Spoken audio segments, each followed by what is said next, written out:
Welcome to the Assembly Committee on Government Affairs. Will the Secretary please call the roll? And I think that that's important. Right now, there are no statutes, there are no guardrails, there's nothing. Assemblyman De Silva. Here. Assemblywoman Duran. Here. Assemblywoman Gonzalez. Here. Assemblyman Gurr. Here. Assemblyman Hibbets. Here. Assemblyman Koenig. Here. Assemblyman MacArthur. Here. Assemblyman Nguyen. Here. Assemblywoman Taylor. Present. Assemblywoman Thomas. Here. Chair Torres. Thank you. And please mark all members present. Welcome to the audience here in Carson City. Those joining us over the internet. Just a couple housekeeping items. Please remember to silence your electronic devices. If you wish to testify, please sign in at the table by the door and provide a business card to the committee secretary. For those joining online, please be sure to mute your microphone when you're not speaking to minimize background noise. When testifying, please turn on the microphone and clearly state your name, spell your name, and state your affiliation, if any, for the record. Handout should have already been provided to our committee staff, although I don't expect any. We expect courtesy and respect in our interactions during the meeting, even if we don't agree with another person's position. Committee members will be using their laptops to view handouts and other documents. Please don't view this as a sign of disrespect or inattention. Public comment will be taken at the end of the meeting. And at this time, we do have a work session scheduled for today. We are going to go ahead and go in order. So today, just a reminder, it's not customary for the committee to take testimony other than otherwise rehear bills during a work session. However, I may invite a witness to come forward for clarification or questions during consideration of a measure. We will go ahead and start today with the Senate Bill 225. Thank you, Chair Torres. This is Jennifer Rudy, Committee Policy Analyst. Senate Bill 225 requires an application for certification as a peace officer to include an affidavit stating that the applicant is not disqualified from serving as a peace officer, has not been discharged, disciplined, or asked to resign from employment with the law enforcement agency for certain conduct, has not resigned or otherwise separated from employment with the law enforcement agency while an investigation concerning certain alleged conduct was pending. In addition to other provisions, the bill also requires a law enforcement agency to immediately notify post if a peace officer is charged with certain crimes or separates from employment while an investigation concerning alleged misconduct is pending. Further, post must search the National Decertification Index or an equivalent database to ensure that the name of an applicant does not appear in any such index or database and must report to the index the name of each decertified peace officer in this state. SB 225 provides that a person is not qualified to serve as a peace officer if the person has been convicted of domestic violence, reported to the decertification index, or decertified by post or a similar licensing authority in another state. There was one friendly amendment to add Assemblywoman Summers Armstrong, who co-presented the bill with Senator Harris. Thank you. Thank you. Members, any questions? Doesn't appear that there are any questions. At this time, I entertain a motion to do pass, amend and do pass SB 225. I have the motion from Assemblywoman Gonzalez, and I have the second from Assemblywoman Taylor. Thank you. Members, is there any discussion on the motion? Not seeing any. All in favor, please say aye. Aye. Any opposed, say nay. This motion does carry. And I'll send the floor statement to Assemblywoman Taylor. And next, you're welcome. I'm sure we're going to be doing all the floor statements over the next 2 days. I'm sorry, Assemblywoman MacArthur, did you want the floor statement? Oh. Oh, Assemblywoman Taylor yields the statement to Assemblywoman MacArthur. MacArthur, I heard that Assemblywoman MacArthur wanted all the floor statements, even for the bills he opposes. So we can do that today. Next, we will consider Senate Bill 226. Thank you, Chair Torres. This is Jennifer Rudy, Committee Policy Analyst. Senate Bill 226 makes the declaration of legislative intent that the payment of prevailing wages to workers on public works projects that are funded in whole or in part by public money is essential to the economic well-being of the state, and careful scrutiny of novel leasing and financing arrangements entered into and incentives offered by a public body is necessary to ensure workers are paid prevailing wages. The bill makes prevailing wage requirements applicable to certain specific construction projects and requires, with certain exceptions, the payment of prevailing wages on any project pursuant to certain agreements or partnerships between a developer and a public body, including lease purchase agreements, among others. Airport authorities, single-family residential housing, and certain affordable housing projects are exempt from the provisions of the bill. The bill sponsor provided an amendment subsequent to the bill hearing, which is attached. Thank you. Thank you. Members, are there any questions? I don't see anybody. I do want to make sure that I do thank our legal team for making sure that we were able to get that amendment, because I know that there was a significant amendment, and I know that the mock-up was really helpful for committee members. So at this time, I will entertain a motion to amend and do pass on Senate Bill 226. I have the motion from Assemblywoman Gonzalez. Do I have a second? I have the second from Assemblyman De Silva. Any discussion? It doesn't appear that there's any. All in favor, please say aye. Any opposed, say nay. This motion does carry. And I apologize. I do believe I had a nay. Nays, raise your hand. Assemblyman MacArthur. Thank you. And we'll assign that floor statement to none other than Assemblyman MacArthur.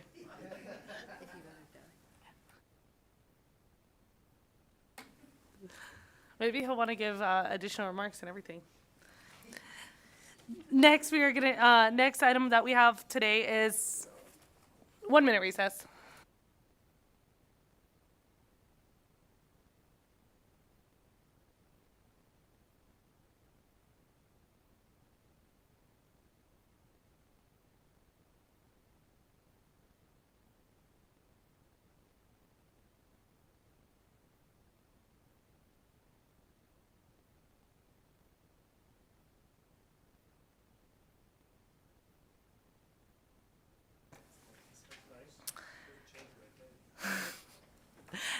At this time, the Assembly Committee on Government Affairs will reconvene, and we will next consider Senate Bill 246. Thank you, Chair Torres. This is Jennifer Rudy, Committee Policy Analyst.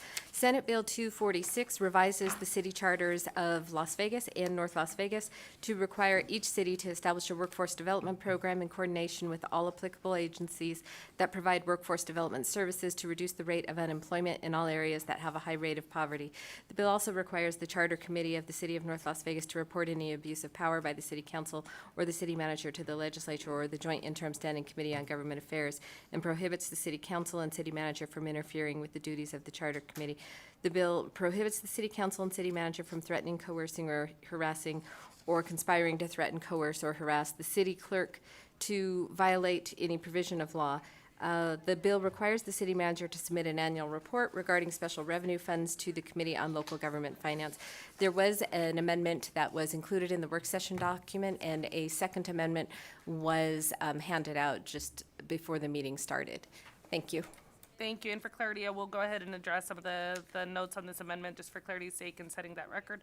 It requires the public, in section 3110, it requires that every public utility, that the notifications is included quarterly instead of in each utility bill. We are striking significant amount of the language that was in section 3.2, only requiring that the governing body of a city and its staff shall not interfere with the duties of a charter committee or commit any abuse of power with respect to the charter committee. We are removing section 3.4, subs 3 and 4. We are adding language outlining that the charter committee will meet a minimum of 4 times during the interim, and adding language to section 3.2 that'll mandate required training of all members of the charter committee, which should include, but is not limited to, the responsibilities of the charter committee, Nevada open meeting law, and how to file a report of the ethics commission. At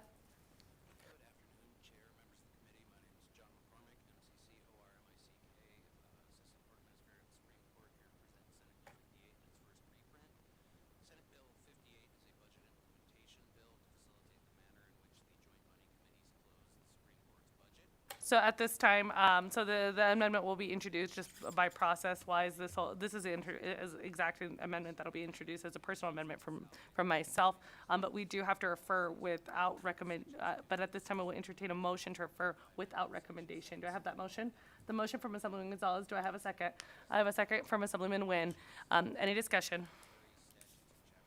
All in favor, please say aye. Aye. Any opposed, say nay. Nays, raise your hand.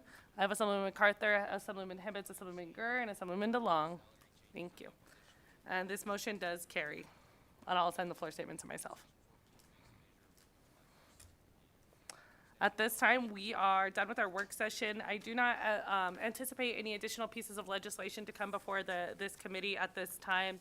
I know that we have probably about 30 hours left until sine die, which we are very excited about. Before we adjourn, I'm going to go ahead and allow members to give remarks, and then I have some closing remarks. Go ahead.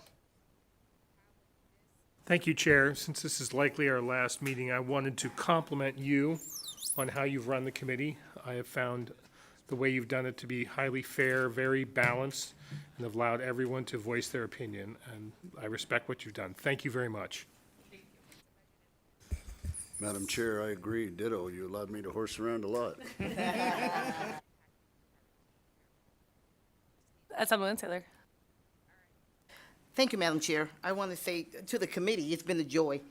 This has been a lot of our first year, but also most of the time the way that we started each day here. And it's been great to work together to disagree and to have some good conversations, and the way we've been able to do that with collegiality and with respect. I appreciate that. I really, really do. And to you, Chair, thank you for keeping us moving, keeping us going, keeping it light, but at the same time allowing us to do our business. So I appreciate your leadership, and look forward to next session. All of us here, thank you so much.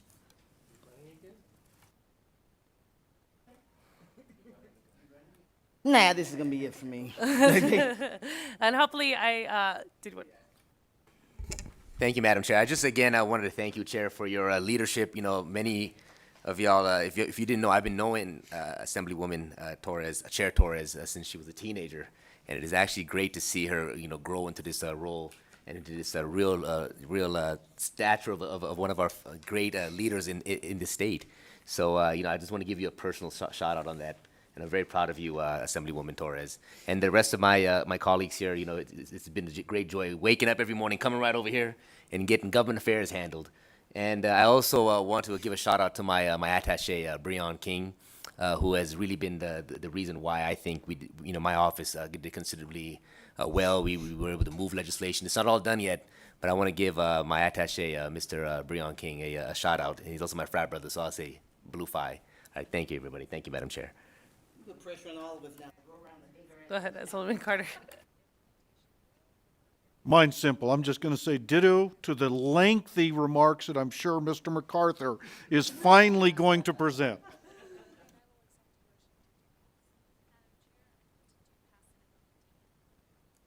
Thank you, Madam Chair. I also would like to thank Assemblyman De Silva's attaché for getting Assemblyman De Silva to committee, because he couldn't find it otherwise.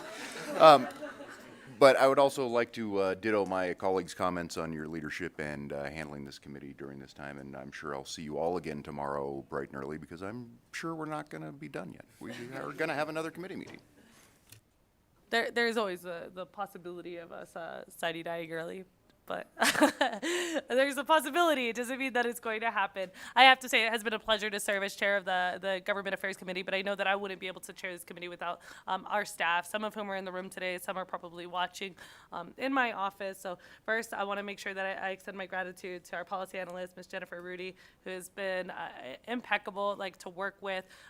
She is the definition of a professional. She knows exactly what we need to be doing and when, and has made sure that this committee runs smoothly, that we have our work session documents on time, and that we are ready to go, and making sure that I have the information I need to feel confident for us to be moving legislation forward. Our main legal counsel today that's not with us because he is celebrating, hopefully, his newborn baby. So Asher Killian, his daughter was born on Saturday morning, that was yesterday, at 10:30 in the morning. And she is a beautiful baby, she's healthy, and she was right on time. She was due yesterday, and she came yesterday, which I don't think I've ever heard of happening. And so thank you, Asher, for joining us and being a part of our team and making sure that we get those amendments. And then we have Ms. Sarah DeLapp, who has also been our legal counsel on this team, and she's attended our meetings, and she's done a lot of the amendment work, I know, for this committee too, and helping prep those work session documents. And she's definitely stepped up to the plate this weekend too. And we're so lucky to have her as a part of our GA teams. Hopefully, this is your first committee that you've sat on, if I remember correctly. So hopefully you've enjoyed sitting on the hardest working committee in the Nevada State Legislature. We have our secretaries then here now, but I also have Gigi, Dylan, and Lindsay, and they're in the office. And I have the most phenomenal committee secretaries. And we definitely have a good time in our office all of the time. And I'm so fortunate to have such a hardworking team in the back. And I have enjoyed working and getting to know each and every single one of you. Obviously, Miss Cheryl Williams, who has been our committee assistant and is quite the personality. I know everyone starts clapping just a little bit because Cheryl needs a round of applause. She makes sure she makes sure that we have probably the most important thing when we get to committee, and that's coffee. And she chases everybody down for their business card very well. She's pretty stern. So I could tell she was a good mom. And so thank you, Cheryl. We've had a great session. Miss Judy Bishop, so I'm going to ask Miss Judy to stand. Everybody give a round of applause to Miss Judy. Miss Judy is our committee mom, and she is taking care of our office. She's taking care of our members, and she's just a phenomenal individual to work with and very artistic. So make sure you check out her artwork in my office and in the hall upstairs if you haven't already. But it has been such a pleasure to work with Judy, and she makes sure that we have everything we need. Like sometimes she'll be that reminder, like, aren't you supposed to be here? And I'm like, oh, yes, I am supposed to be there. Don't forget your jacket. Otherwise, I'd forget it a lot more. And she's also a seamstress. One day there was like a dress issue, and Miss Judy saved the day. So I am so fortunate to work with you. And obviously my attaché, Henry, who's running the ship, and he makes sure that that this committee works, that my schedule works, that we get all these meetings in, and that we pass some phenomenal policies. So thank you to our team for making it happen. Thank you for letting us work together. At this time, the Assembly Committee on Government Affairs is on recess.